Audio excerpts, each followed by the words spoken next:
بسم اللہ الرحمن الرحیم۔ السلام علیکم دوستو، دنیا بھر کی خبروں میں آج آپ سنیں گے کہ شام کے شمالی علاقے میں 46 افراد کے مارے جانے کی اطلاعات ہیں۔ معروف بھارتی اداکار عرفان خان 53 سال کی عمر میں انتقال کر گئے۔ لاطینی امریکہ کا چھوٹا سا ملک ایکواڈور کورونا سے بہت بری طرح متاثر ہے، وہاں ہاسپٹلوں میں افراتفری کا عالم۔ دنیا بھر میں تشدد اور قدرتی آفات کے سبب تقریباً 5 کروڑ 80 لاکھ افراد اپنے ہی ملکوں کے اندر بے گھر ہو چکے ہیں۔ ایک رپورٹ۔ بھارت میں مسلمانوں کو مذہبی فرائض ادا کرنا اور مشکل، مسجد میں اذان دینے پر قرآن شریف کی بے حرمتی۔ بھارت کے مفرور ارب پتی BR شیٹی کون ہے؟ امریکہ کی ریاست نیو یارک میں کورونا کے مریضوں کا علاج کرنے والی ایک خاتون ڈاکٹر نے اپنی جان لے لی۔ چینی ٹیسٹنگ کٹس پر بھارت کی مسلسل تنقید، چین بھی میدان میں آ گیا۔ ریاست مہاراشٹر میں تبلیغی جماعت کے 12 کارکنوں کو بھونڈے الزامات لگا کر گرفتار کر لیا گیا۔ اس تصویر کا اگر مزہ لینا ہے تو شور سے دور کہیں اکیلے بیٹھ کر اس کو مسلسل غور سے دیکھو۔ تو آئیے چلتے ہیں اب خبروں کی ڈیٹیل کی طرف۔ دوستو، آپ میں سے اگر کوئی سعودی عرب یا متحدہ عرب امارات کی خبریں سننا چاہتا ہے تو نیچے ڈسکرپشن میں دیے گئے ایک لنک پر کلک کر کے وہ میرے دوسرے چینل آئی عربیہ پر جا کر سن سکتا ہے۔ تو آئیے چلتے ہیں اپنی ریگولر خبروں کی طرف۔ شام کے شمالی علاقے میں 46 افراد کے مارے جانے کی اطلاعات ہیں۔ تیل سے بھرے ٹرک کے ذریعے کیے گئے ایک دھماکے سے مقامی مارکیٹ کو نشانہ بنایا گیا۔ جس وقت یہ واقعہ پیش آیا، لوگ مارکیٹ میں رمضان کی خریداری میں مصروف تھے۔ کم از کم 46 افراد مارے گئے ہیں، جن میں سے بعض کی حالت تشویشناک ہے اور مرنے والوں کی تعداد میں اضافہ ہو سکتا ہے۔ 11 بچوں کے مارے جانے کی بھی اطلاعات ہیں۔ ترک وزارت دفاع نے اس کا الزام کرد تنظیم پر لگایا ہے۔ معروف بھارتی اداکار عرفان خان 53 برس کی عمر میں انتقال کر گئے ہیں۔ عرفان خان 2018 سے کینسر کے موذی مرض میں مبتلا تھے۔ عرفان خان گزشتہ سال ہی برطانیہ سے علاج کرانے کے بعد واپس بھارت آئے تھے۔ عرفان خان کو گزشتہ روز بڑی آنت میں انفیکشن پر ہاسپٹل منتقل کیا گیا تھا۔ عرفان خان کے لواحقین میں اہلیہ اور 2 بیٹے شامل ہیں۔ دوستو، 3 روز قبل ہی عرفان خان کی والدہ کا جے پور میں انتقال ہو گیا تھا۔ لاطینی امریکہ کا چھوٹا سا ملک ایکواڈور کورونا سے بہت بری طرح متاثر ہوا ہے۔ یہاں ہاسپٹلوں میں افراتفری کا عالم ہے اور خاندان اپنے اپنے عزیزوں اور رشتہ داروں کی باڈیز ڈھونڈنے میں مصروف ہیں۔ ایک غلط شناخت کی بدولت ایک مردہ قرار دی جانے والی خاتون زندہ سلامت مل گئی۔ 74 سالہ خاتون کے گھر والوں کو ان کی وفات کی خبر دے دی گئی تھی اور انہیں مردہ خانے ان کی باڈی کی شناخت کے لیے بلایا گیا تھا، تاہم انہیں باڈی سے کچھ دور ہی رکھا گیا۔ ان کے بھانجے کے مطابق اتنی دور سے انہیں وہ اپنی خالہ ہی لگی اور شناخت کے بعد اس کو جلا کر راکھ ان کے خاندان کے سپرد کر دی گئی۔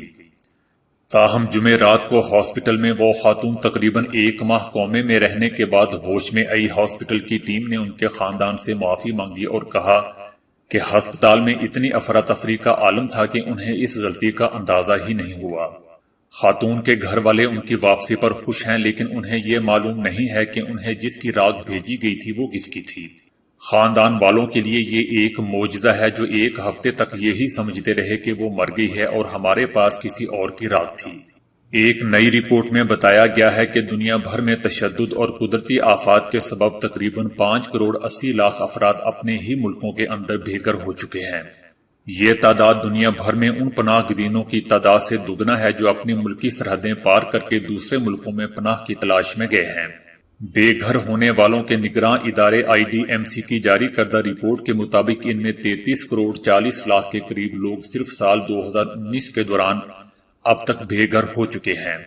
یہ 2012 کے بعد سب سے بڑی تعداد ہے۔ ان میں سے 4 کروڑ 57 لاکھ لوگوں کا تعلق شام، Colombia, Democratic Republic of Congo, یمن اور افغانستان سے ہے۔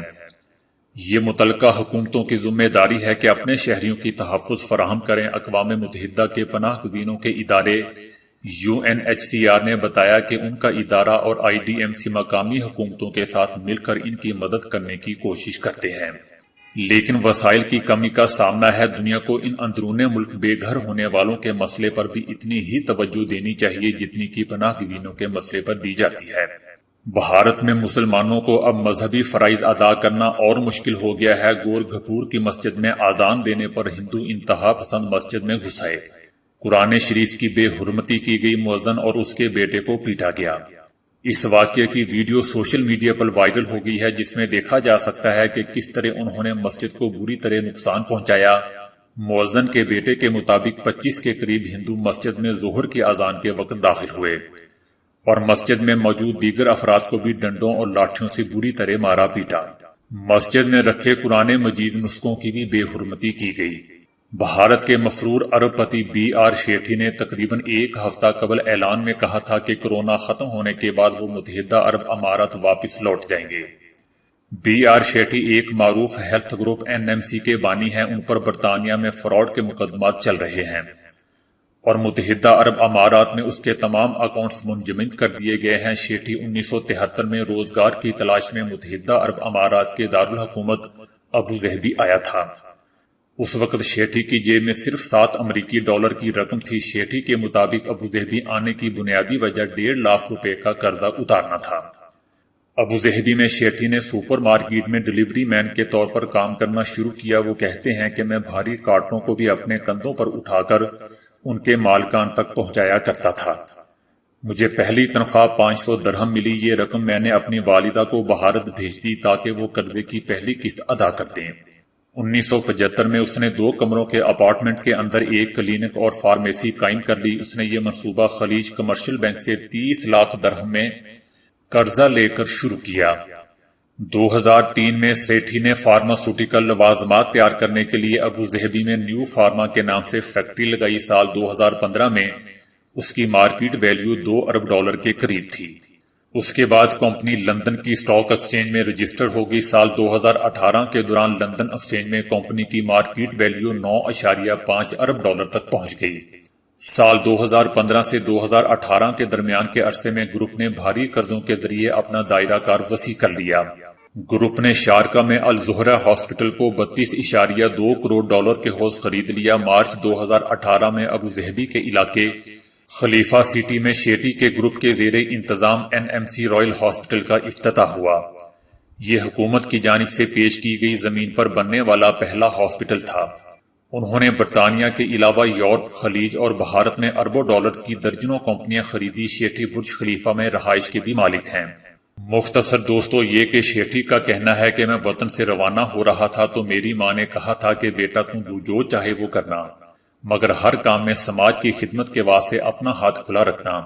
بھارتی ارب پتی بی آر شیٹھی تمام عمر دوسروں کے لیے مددگار بننے کا درس دیتے رہے، تاہم اس کے برعکس اب وہ جہاز کے ڈوبنے سے قبل ہی چھلانگ لگا کر باہر آ گئے۔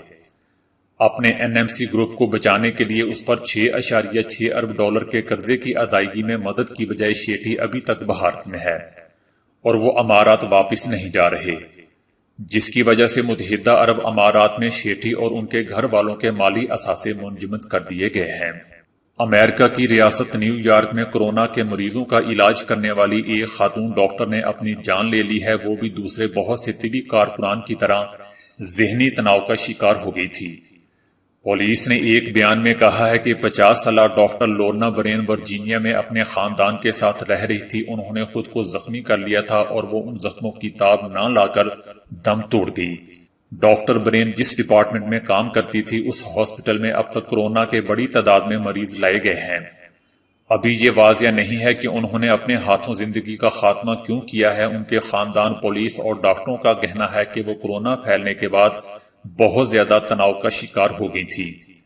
ان کے والد فلپ برین نے بتایا کہ وہ کسی ذہنی عارضے میں مبتلا نہیں تھی، وہ خود بھی کورونا کا شکار ہو گئی تھی، لیکن صحت یاب ہونے کے بعد اس نے اپنے فرائض انجام دینا شروع کر دیے تھے۔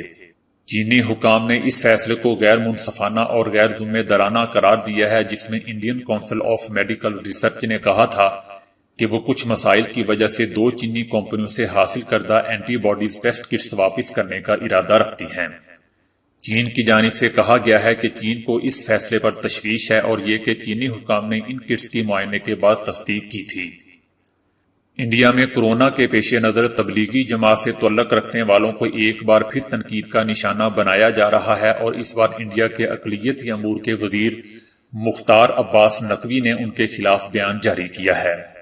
دوسری جانب ریاست مہاراشٹر کی دارالحکومت سے تبلیغی جماعت کے 12 کارکنوں کو بھونڈے الزامات لگا کر گرفتار کیا گیا ہے۔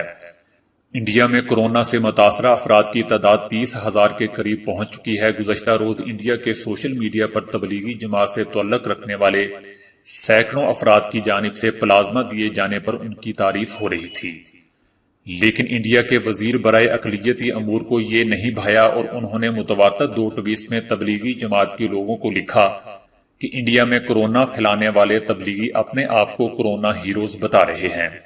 کمال ہے، تبلیغی اپنے گناہوں پر شرمندہ ہونے کی بجائے لاکھوں کورونا ہیروز کی بے عزتی کر رہے ہیں۔ اسے کہتے ہیں چوری اور سینہ زوری۔ اس کے علاوہ بھی اس انسان نے گھٹیا باتیں لکھی ہیں جو بتانے کے قابل نہیں ہیں۔ اس کے بارے میں ایک صارف نے رد عمل دیتے ہوئے کہا کہ اگر آپ کسی بے شرم کو دیکھنا چاہیں تو اس کو دیکھ سکتے ہیں۔ دوستو، اس پینٹنگ میں دیکھا جا سکتا ہے کہ خانہ کعبہ کی صفائی پر مامور ایک شخص اکیلا خانہ کعبہ کے سامنے بیٹھے عبادت کرتے دکھایا گیا ہے۔ یہ پینٹنگ ایک ایسے وقت میں بنائی گئی ہے جب پوری دنیا اس وقت لاک ڈاؤن کی کیفیت سے دوچار ہے۔ سعودی عرب میں لاک ڈاؤن کے دوران یہ تصویر سعودی مصورہ نبیلہ ابو الجدائل نے تیار کی ہے۔ پینٹنگ کو سجدہ کرو اور قریب ہو جاؤ کا عنوان دیا گیا ہے۔ عرب کے ٹی وی چینل کو انٹرویو دیتے ہوئے مصورہ نے کہا کہ اس پینٹنگ کا خیال ایک حقیقی صورتحال سے ملتا ہے۔ وہ جانتی ہیں کہ اس وقت صرف مسجد الحرام میں وہ لوگ داخل ہونے کا اعزاز رکھتے ہیں جو ان کی صفائی ستھرائی پر مامور ہیں، جنہوں نے اپنی زندگی کو اس مقدس مقام کے لیے وقف کیا ہے۔ یہ لوگ گمنام اور بے شناخت لوگ ہیں۔ جی ہاں دوستو، گمنام اور بے شناخت، لیکن صرف ہمارے لیے، اللہ کے لیے نہیں، کیونکہ یہی وہ لوگ ہیں جو اس وقت پوری دنیا کے عظیم ترین لوگ ہیں جنہیں اللہ پاک نے اپنے گھر میں آنے کے لیے چنا ہے۔ واہ کیا بات ہے! سلوٹ ہے دوستو ان خاص لوگوں کو۔ اس تصویر کا اگر مزہ لینا ہے دوستو تو شور سے دور کہیں اکیلے بیٹھ کر اس تصویر کو مسلسل غور سے دیکھو اور اس بیٹھے ہوئے آدمی کی جگہ اپنے آپ کو محسوس کرو۔ اگر ہو سکے تو وہ فیلنگ مجھ سے ضرور شیئر کرنا۔ تو دوستو آج کے لیے اتنا ہی۔ ویڈیو کو لائک، شیئر اور فالو کرنے کا شکریہ۔